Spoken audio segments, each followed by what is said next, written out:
O humor é o que torna a nossa vida mais leve e divertida. Normalmente, ele é praticado a partir de piadas sujas, piadas de humor negro ou trocadilhos.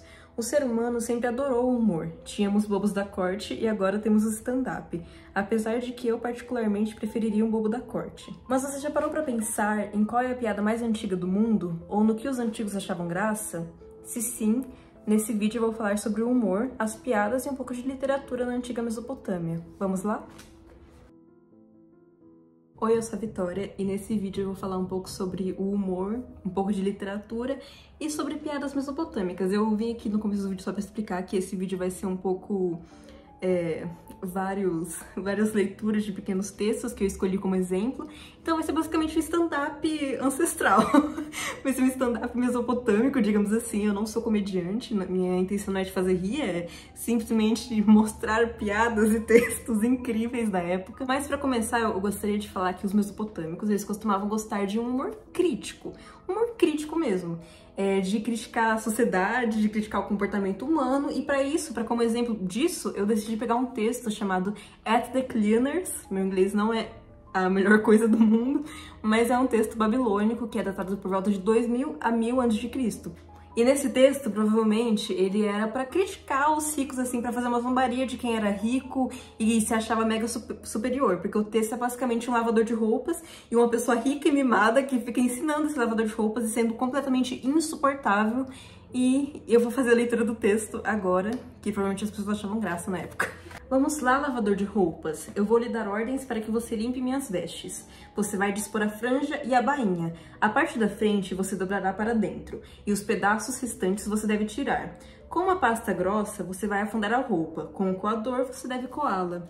E bom, até metade desse texto é essa pessoa arrogante, como vocês puderam ver, esse rico mimado ou rica mimada, ensinando essa pessoa que tá lavando roupas a lavar roupas, mesmo a pessoa sendo encarregada pra isso, mas a pessoa fica insuportável, assim, o texto inteiro. Só que aí metade desse texto é inteira essa pessoa falando um monte de coisa, ensinando, assim. E aí, do nada, o lavador de roupas decide abrir a boca, ainda bem, ele finalmente abre a boca, e ele fala: Por Ea, mestre do artesanato, Ea que me preserva. O que você está falando não tem nenhum sentido. A ordem que você continua me dando sem parar, repetidamente, eu não tenho o dom necessário. Venha, vá lá em cima da cidade. Lá eu vou te mostrar uma ótima lavanderia. Vai e lave suas roupas você mesmo. Essa arte que só você sabe como fazer sem erros. E bom, esse pequeno texto foi somente um exemplo que eu encurtei também, porque ele é um texto muito mais longo, mas eu dei uma encurtada só pra vocês terem noção de que eles tinham um humor meio assim mesmo, meio crítica ou meio sátira, como todos nós temos, né? Uma coisa normal da sociedade. E um outro texto que eu vou trazer um pouco mais tarde, que também é pra um pouco de crítica, assim, um texto sobre um animal que reclama de direitos dos trabalhadores. Mas depois a gente vê isso, porque agora eu vou falar sobre o bobo da corte mesopotâmico, que basicamente são os Aluzinu.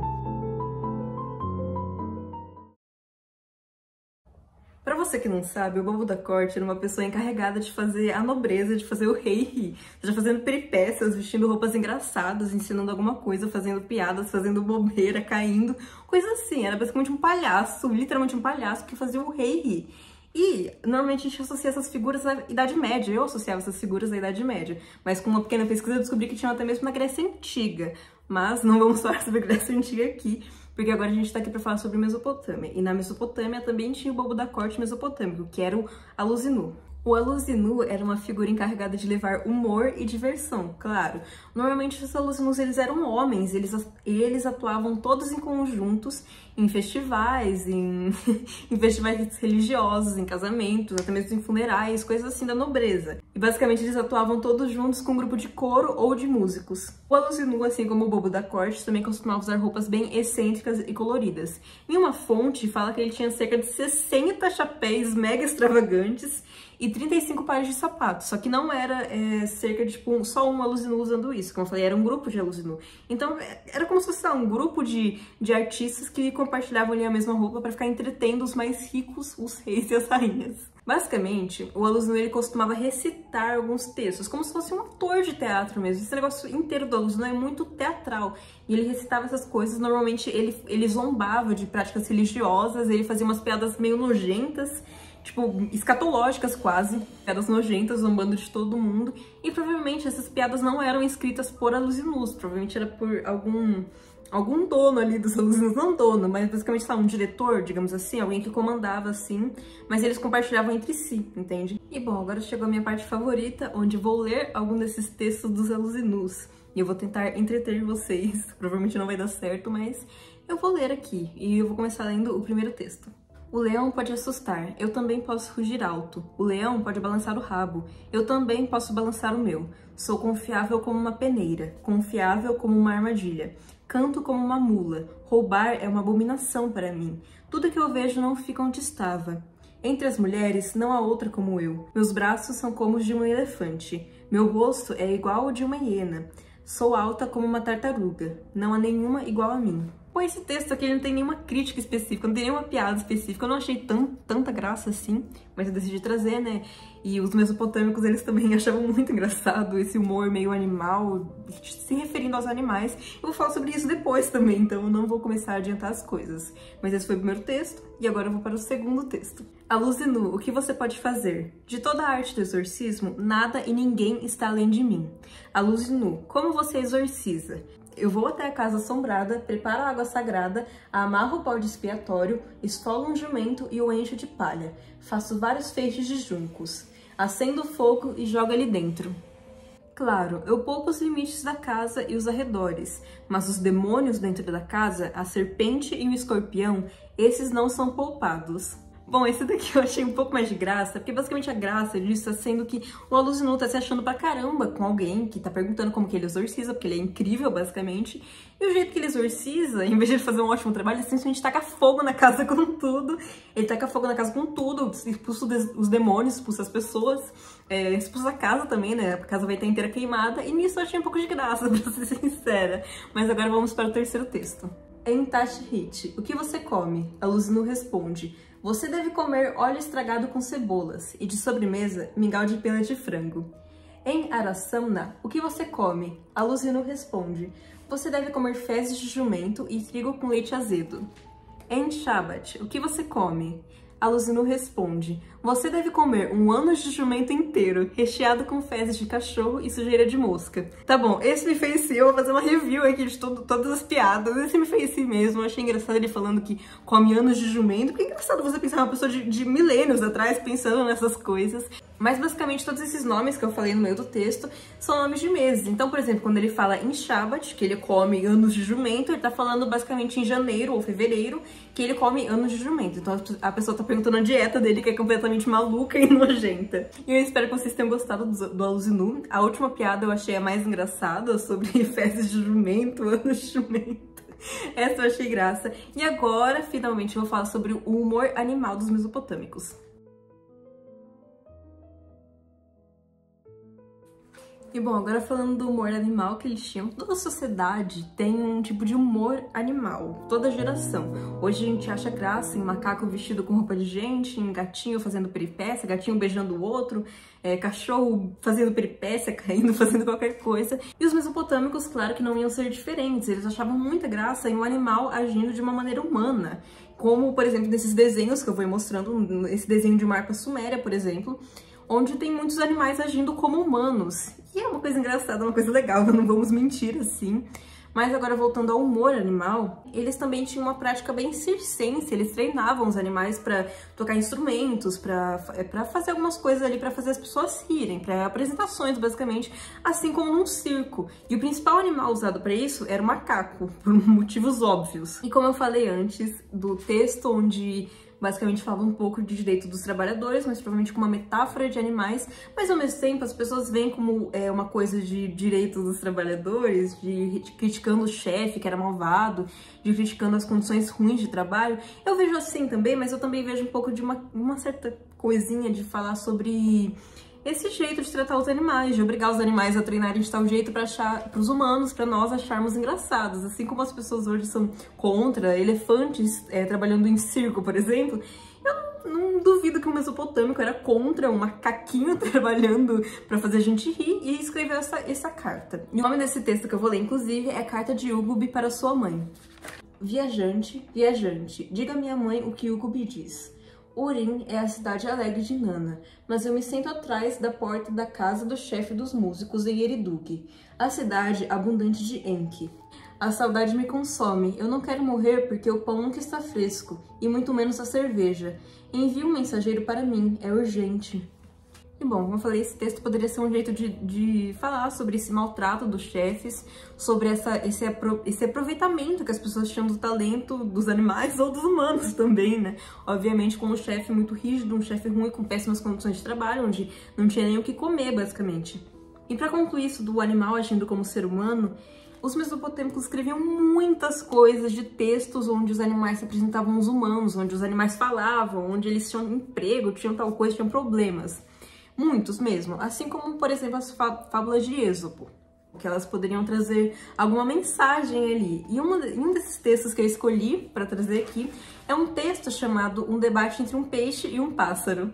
E, bom, esse texto é muito longo, eu não vou trazer ele aqui para vocês, para não fazer uma tortura com vocês, mas eu vou trazer a parte resumida da história, enquanto ele passa aí no fundo para quem quiser ler. O texto, resumidamente, é sobre um peixe e um pássaro que são vizinhos e os dois começam a ter problemas e debates.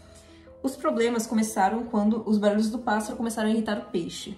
Eles começam uma baita discussão. O peixe derruba o ninho do pássaro propositalmente, como vingança pelos insultos que o pássaro deu para ele. Nesse conflito, os dois decidem pedir ajuda divina, mas acabam recebendo a ajuda do rei Shugi, ou Shuri, que no texto é retratado sendo filho do deus Enlil. Shuri decide ficar ao lado do pássaro, alegando que ele tinha uma voz doce e que servia nos banquetes para o templo, além de que ele pode ter defendido o pássaro porque é o peixe que começou a discussão e derrubou o ninho primeiro. O texto pode ser uma lição de moral sobre como lidar com pessoas, no caso vizinhos, comportamentos impossíveis e até mesmo endeusar um rei. E bom, agora eu vou fazer um stand-up mesopotâmico mesmo, porque eu vou ler algumas piadas mesopotâmicas pra vocês. E pra começar, eu quero falar aqui sobre um humor, assim, que nem todo mundo é fã, mas eu gosto, eu acho engraçadíssimo, eu não vou mentir, eu acho muito engraçado. Que são sobre as piadas escatológicas, piadas que envolvem fezes, xixi, vômito, coisas nojentas assim do cotidiano, coisas que todo ser humano faz, mas é um tabu, porque todo mundo tem vergonha de fazer essas coisas. Mas quando a gente transforma isso em piada, algumas pessoas, incluindo eu, acham engraçado. E essas pessoas também incluem os mesopotâmicos, e principalmente os sumérios, porque tem uma piada de 1900 a.C., onde basicamente ela é uma piada escatológica, e é a piada conhecida como a piada mais antiga do mundo. É engraçado, a piada mais antiga do mundo era sobre peido, entende? Era sobre pum. E eu vou ler ela aqui pra vocês. Algo que nunca aconteceu desde os tempos imemoriais. Uma jovem não peidou no colo do marido. Essa é a piada, e eu devo admitir que eu, como uma pessoa que gosta de humor escatológico, eu não achei tanta graça assim, porque eu não entendi o contexto dela. E é uma coisa normal, ninguém entende 100% o contexto dela, porque ela pode simplesmente estar falando sobre, por exemplo, depois que a mulher casa, depois que a mulher namora, ela começa a ficar mais relaxada pro marido. Ela podia ser simplesmente isso. Podia ser uma piada falando de mulher peidando no colo do outro. E tem uma hipótese que eu acho mais engraçada, se eu for pensar nessa hipótese. E também faz um pouco de sentido. Eu não sei se estaria sendo um exagero. Talvez vocês achem que seja um exagero, mas eu acho que faz pouco sentido. E bom, essa hipótese do sexo anal, eu não vou falar do jeito certo aqui, do jeito científico, do porquê que essa hipótese faria sentido. Então, eu vou fazer do jeito certo, assim, como é um vídeo sobre humor. Eu vou contar uma outra piada que pode ajudar vocês a entenderem do que eu estou me referindo. Porque quando eu fui pesquisar isso na internet, eu vi uma pessoa falando dessa hipótese de ser sobre sexo anal, e eu concordo com ela, não sei, eu concordo, e eu acho que seria mais engraçado se fosse também. Mas basicamente, essa pessoa compara essa piada com outra piada, que é a piada da diferença da mulher e de uma geladeira. Onde basicamente a diferença da mulher e da geladeira é que a geladeira não faz barulho quando tira a carne dela. E é isso. Eu não vou mais falar nada sobre essa hipótese. Eu concordo com essa hipótese, eu realmente concordo. Eu acho que seria engraçadíssimo se realmente fosse isso. E eu acho essa hipótese um pouco mais engraçada se for ela. Eu acho muito mais engraçado do que se for, a mulher é relaxada depois que se casa. Eu acho muito mais engraçada. E eu não duvido que seja isso, porque eles praticavam muita sodomia, muita. E é uma área sensível, vamos ser sinceros. E eu tô tendo crise de riso gravando isso, eu tô muito envergonhada. Agora, falando entre meus poucos espectadores, eu fico muito envergonhada, porque às vezes eu falo, tipo, nossa, eu faço vídeos de história. Aí eu imagino a pessoa pensando, nossa, eu acho que são vídeos de Segunda Guerra Mundial. E aqui estou eu falando sobre uma piada de sexo anal da Mesopotâmia. Isso é terrível, terrível. Bom, a segunda piada que eu escolhi também é uma piada suméria, que é datada por cerca de 1800 a 1900 a.C. E ela não é bem uma piada, ela é tirada de uma coleção de provérbios, onde basicamente ela é a primeira piada de bar, digamos assim. Sabe aquelas piadas de bar, tipo, um padre entra num bar e blá blá blá? É basicamente a primeira piada disso, só que ela envolve um cachorro. E eu vou ler aqui pra vocês. Um cachorro entra em um bar e diz: eu não consigo ver nada, vou abrir este aqui. É uma piada totalmente sem graça, vamos ser sinceros aqui, porque não dá pra entender muito bem o contexto dela. Da outra, dá pra imaginar um pouco. Mas o que esse cachorro tá falando? Ele vai abrir o quê? A piada termina aí, ó, termina. Vai abrir o quê? Não fala que ele vai abrir, não fala que ele conseguiu ver. Só que eu vou falar aqui algumas hipóteses que as pessoas têm pra não deixar vocês tão curiosos. E bom, a primeira hipótese aqui que eu trouxe é de um homem chamado Edmund Gordon, que ele basicamente publicou um artigo em 1958, onde ele traduz a piada de um jeito bem diferente. Ele dá um sentido muito diferente dela, de acordo com essa tradução. E nessa tradução ele usa a palavra inn, onde basicamente seria um tipo de bordel, e nessa tradução ele acaba dando um sentido bem diferente para essa piada, onde basicamente o cachorro não estaria entrando num bar, seria um bordel, obviamente. E quando ele fala que ele não consegue ver nada, é porque ele quer ver o que tá acontecendo além da parede, ele quer ver o que tá acontecendo aí entre as pessoas, se é que vocês me entendem. Outra análise que eu acho muito interessante, e eu vejo sentido assim, eu acho que seria engraçado se realmente fosse isso, é que o cachorro era uma pessoa meio... Era uma pessoa não, né? O cachorro era um animal meio maluco assim da cabeça, onde basicamente quando ele fala que ele não consegue ver nada, é porque ele entrou no bar de olhos fechados. As pessoas podem acreditar que o cachorro realmente estava de olhos fechados, e quando ele fala, vou abrir este aqui, ele tá falando de abrir um olho. E é isso, a piada. Outra hipótese é de que, basicamente, a piada realmente era sem sentido. Simplesmente era pra ser sem sentido, eles achavam muita graça num humor sem sentido, basicamente quase um shitpost, digamos assim. E a outra hipótese é que essa piada se refere a alguma coisa muito específica da época, que nós nunca conseguiríamos saber do que é, obviamente. E pra ajudar um pouco nesse mistério, eu decidi trazer outras duas piadas dessa coleção de provérbios, onde basicamente nem todos são piadas nesses provérbios, algumas são coisas tipo meio sérias ou conselhos assim, qualquer coisa, entende? Alguns são piadas ou coisas sem sentido envolvendo animais. Por isso eu acredito um pouco que era só uma coisa meio sem sentido, que eles entendiam e eles achavam mega graça, mas a gente nunca vai conseguir entender. Faça o burro levantar assim. Faça o burro sentar assim. Faça-o levantar seu pênis murcho. Essa é outra parte do provérbio, uma parte maravilhosa, eu com certeza vou tirar lições incríveis. E agora outra piada incrível. O cachorro roendo um osso diz ao seu próprio ânus: isso vai te machucar. Tá bom, essa última do cachorro roendo um osso eu realmente achei engraçada, não vou mentir. Porque basicamente o cachorro vai ter prisão de ventre ali, porque o osso é uma coisa que pode ser um pouco difícil de sair. Essa eu achei mais engraçada das três, inclusive, porque ela tem um pouco de sentido ali, a gente não precisa desvendar muita coisa dela. E com isso a gente pode ver que às vezes eram umas coisas sem sentido mesmo. Então eu vou um pouco por essa ideia de que ou era uma coisa que a gente não pode saber, de que a gente não vai conseguir saber, porque só eles achavam graça, só eles entendiam, ou era uma coisa sem sentido, igual essa piada de fazer o burro sentar, entende? A terceira piada que eu escolhi é uma piada imatura e masculina. Eu falo masculina porque desde o começo dos tempos, assim, eu ando vendo, eu sempre ouvi meninos, homens, assim, que adoram fazer piada com a mãe dos outros. Isso daí eu acho uma coisa muito sem sentido. Dependendo da piada, é até engraçado, sabe? Tipo, por exemplo, sua mãe é tão feia que faz pipoca dando susto no milho. Não sei, eu acho isso engraçado. Mas é por imaginar sua mãe fazendo isso. Mas enfim, eles fazem isso, né? Algumas são ofensivas, outras não. Mas o engraçadíssimo, incrível, é que aparentemente um babilônico achava muita graça em ficar zoando com a mãe dos outros. A piada da mãe é uma piada datada por volta de 1500 a.C. e ela é escrita em acádio. E o arqueólogo que descobriu ela em 1976 diz que provavelmente era um trabalho meio amador, então provavelmente poderia ser de uma escola de escribas, por exemplo.